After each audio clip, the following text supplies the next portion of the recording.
মঙ্গলবার 4 মার্চ বিভিন্ন জাতীয় দৈনিকে প্রকাশিত কিছু হেডলাইন নিয়ে কথা বলবো এই ভিডিওতে। 4 মার্চ মঙ্গলবারে প্রথম আলোর হেডলাইন ছিল, মব সৃষ্টি করে তানভীর ইমামের সাবেক স্ত্রীর বাসায় হামলার পেছনে ওই বাসার সাবেক তত্ত্বাবধায়ক। মব সৃষ্টি করে। প্রথম আলোর আরেকটি হেডলাইন, দেশে গণপিটুনির ঘটনা বাড়ছে, 7 মাসে নিহত 119 জন, 114টি ঘটনায়। বুধবার মানবাধিকার সংস্থা হিউম্যান রাইটস সাপোর্ট সোসাইটির বরাতে প্রথম আলো খবরটি ছাপিয়েছে। মানবজমিনের হেডলাইন, ঢাকায় মব তৈরি করে ইরানের 2 নাগরিককে মারধর। পুলিশের বরাতে মানবজমিন খবরটি ছাপিয়েছে। তো মব সৃষ্টি করে তানভীর ইমামের সাবেক স্ত্রীর বাসায় হামলার পেছনে ওই বাসার সাবেক তত্ত্বাবধায়ক। প্রথম হেডলাইনটি একটু নিয়ে কথা বলা দরকার।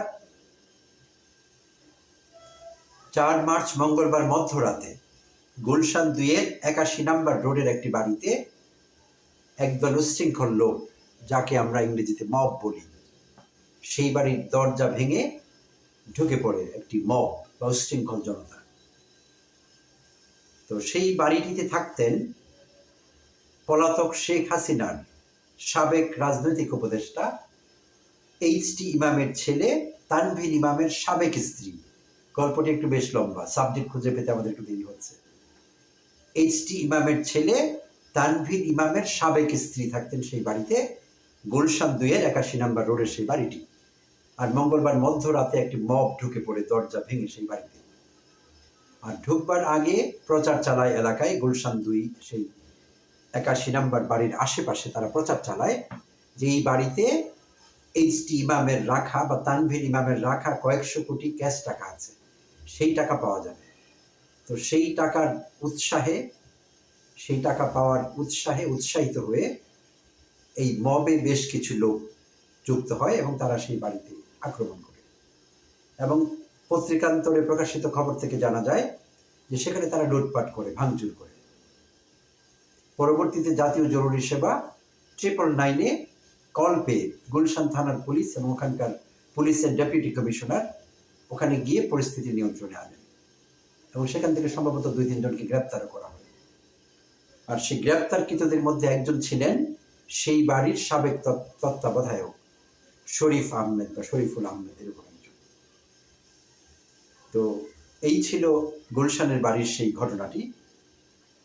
আর ঢাকায় মব তৈরি করে ইরানের 2 নাগরিককে মারধর, প্রথম আলোর সেই হেডলাইন। এইটিও ঘটেছিল মঙ্গলবার দিন। ইরানের 2 জন নাগরিক বাংলাদেশে টুরিস্ট হিসেবে এসেছিলেন, তারা বাংলাদেশে ভিজিট করছিলেন। মোহাম্মদ আহমদ 74 বছর বয়সী এক ভদ্রলোক এবং তার নাতি মোহাম্মদ মেহেদি 18 বছর বয়স্ক একজন তরুণ।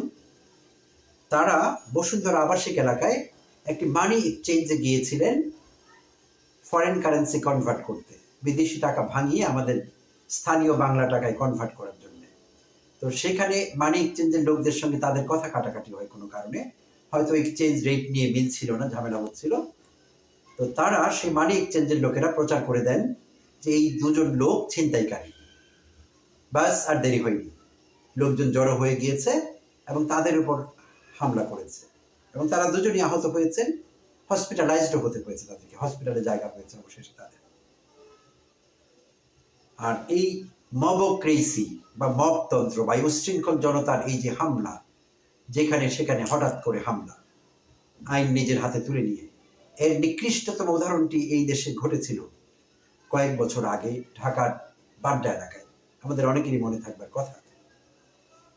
2019-এর 20 জুলাই সকালে উত্তর পূর্ব বাড্ডা সরকারি প্রাইমারি স্কুলের সামনে রেনু নামে মাস্টার্স পাস একজন ভদ্র মহিলা গিয়েছিলেন তার বাচ্চার ভর্তি বিষয়ে খোঁজখবর নেওয়ার জন্য সে উত্তর পূর্ব বাড্ডা সরকারি প্রাথমিক বিদ্যালয়ে।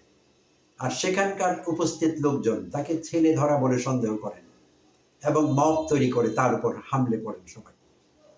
গণপিটুনিতে সেদিন রেনুর নির্মম মৃত্যু হয়েছিল।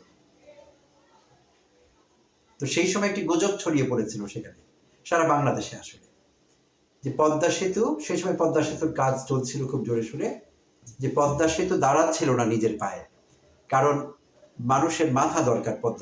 পদ্মা সেতু রক্ত পিপাসু, তাই মানুষের মাথা দরকার, নরবলি দরকার সেখানে।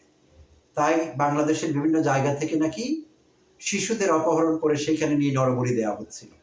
আর সে রেণুকে টার্গেট করেছিল সেখানকার মূর্খ জনতা, মূর্খেরা, মব নামক মূর্খেরা।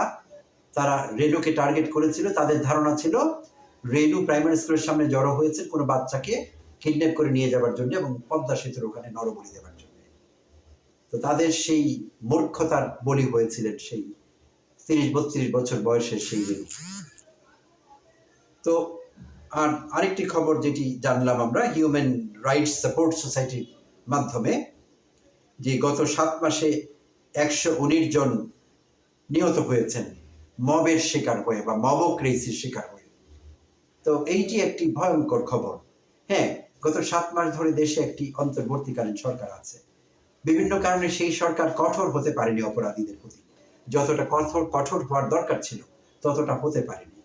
আর এরই সুযোগ নিয়ে এই মূর্খেরা সারা বাংলাদেশে বিভিন্ন জায়গায় বিভিন্ন উছিলায়, কখনো ছিনতাইকারী সাজিয়ে, কখনো ছেলে ধরা সাজিয়ে, এমনকি কখনো ধর্মীয় উস্কানি দিয়ে ধর্ম অবমাননা করা হয়েছে। এই উছিলা দিয়ে বিভিন্ন সময় এই দেশের লোকজনের উপর ঝাঁপিয়ে পড়েছে, তারা আক্রমণ করেছে এবং অনেক লোক হত্যাকাণ্ডের শিকার হয়েছে, অনেক লোক আহত হয়েছে।